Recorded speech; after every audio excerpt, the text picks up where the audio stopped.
Welcome back to my channel. তো বন্ধুরা, তোমাদের জন্য আজকে একটা নতুন রেসিপি নিয়ে এসেছি, সেটা হচ্ছে পেপার চিকেন। তো পেপার চিকেন বানাতে গেলে আমাদের কি কি ইনগ্রেডিয়েন্টস লাগে চলো দেখে নাও। আমি এখানে 500 গ্রাম চিকেন নিয়েছি। চিকেনটাকে আমি নুন, গোলমরিচ আর টক দই দিয়ে আমি ম্যারিনেট করে রেখেছি। তো টক দইটা আমার ঘরে পাতা টক দই, তো তোমরা চাইলে দোকান থেকে কেনা টক দইও ব্যবহার করতে পারো। এরপর মশলার জন্য কি কি ইনগ্রেডিয়েন্টস লাগছে চলো দেখে নাও।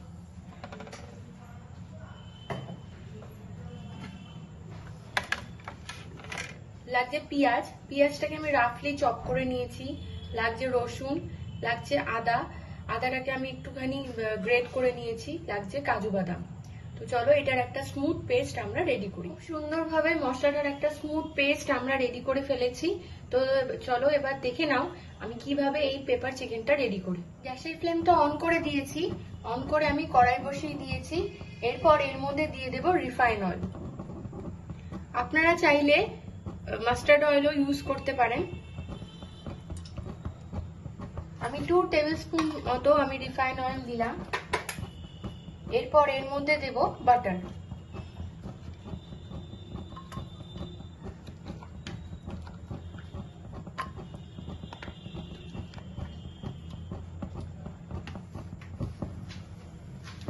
বাটারটা ভালো মতো মেল্ট হয়ে গেলে এর মধ্যে ফোড়ন অ্যাড করব।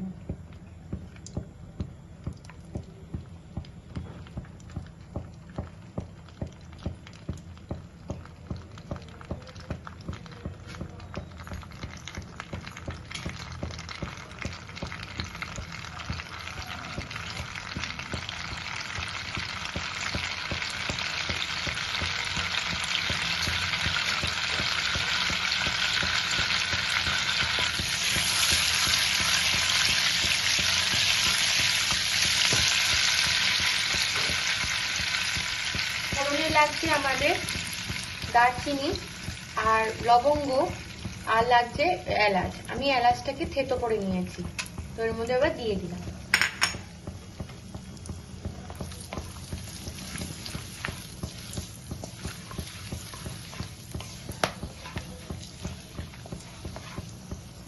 এরপর এই মশলার পেস্টটাকে আমি অ্যাড করব।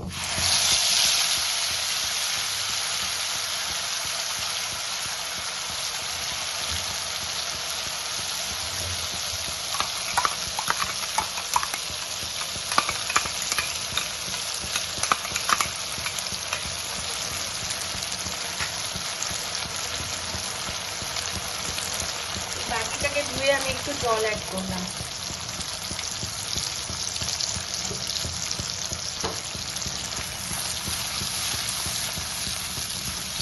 মশলাটাকে আমি ভালো মতো কষিয়ে নেব।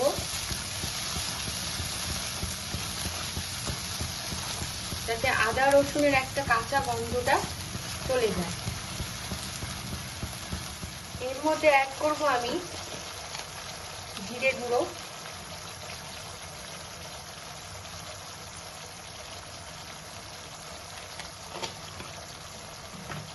অ্যাড করব ধনে গুঁড়ো,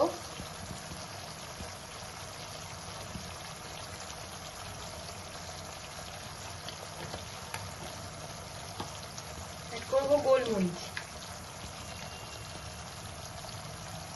এই গোলমরিচটা আমি বাড়িতে রেডি করেছি। যে যেরকম পরিমাণে ঝাল তো আপনারা খেতে চান সে সেরকম ভাবে পরিমাণে গোলমরিচ অ্যাড করবেন। আর অ্যাড করব স্বাদ অনুসারে নুন।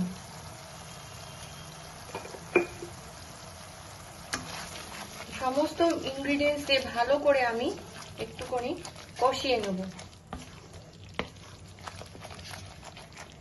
এই সময় গ্যাসের ফ্লেমটাকে একটু কমিয়ে নেব মশলাগুলো দেওয়ার সময়, যাতে এই মশলা পুড়ে যাওয়ার সম্ভাবনা থাকে না। এরপর গ্যাসের ফ্লেমটাকে একটু বাড়িয়ে নেব।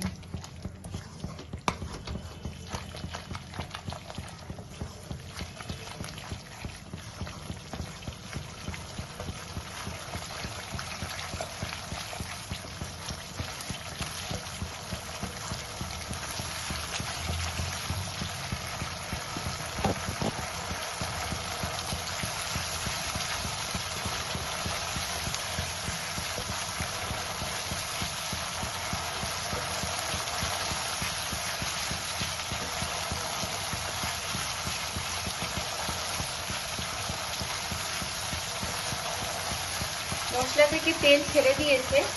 এরপর এর মধ্যে চিকেনটাকে, ম্যারিনেট করা চিকেনটাকে অ্যাড করব। এই সময় গ্যাসের ফ্লেমটাকে একটু মিডিয়াম করে নেব।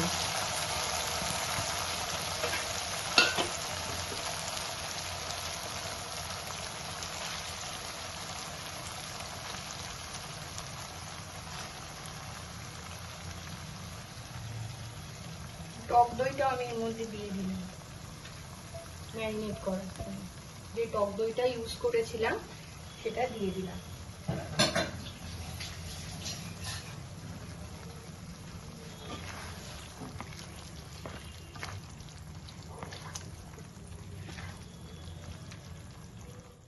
চিকেনটা দিয়ে এবার আমি ভালো করে 5-10 মিনিট মশলাটাকে কষিয়ে নেব। এখানে কোনো রকম হলুদ, কাঁচা লঙ্কা, কাশ্মীরি লঙ্কার গুঁড়ো ইউজ হবে না, যেহেতু এটা ব্ল্যাক পেপার চিকেন, তো সেক্ষেত্রে এখানে কোনো রকম হলুদ, কাঁচা লঙ্কা ইউজ হবে না।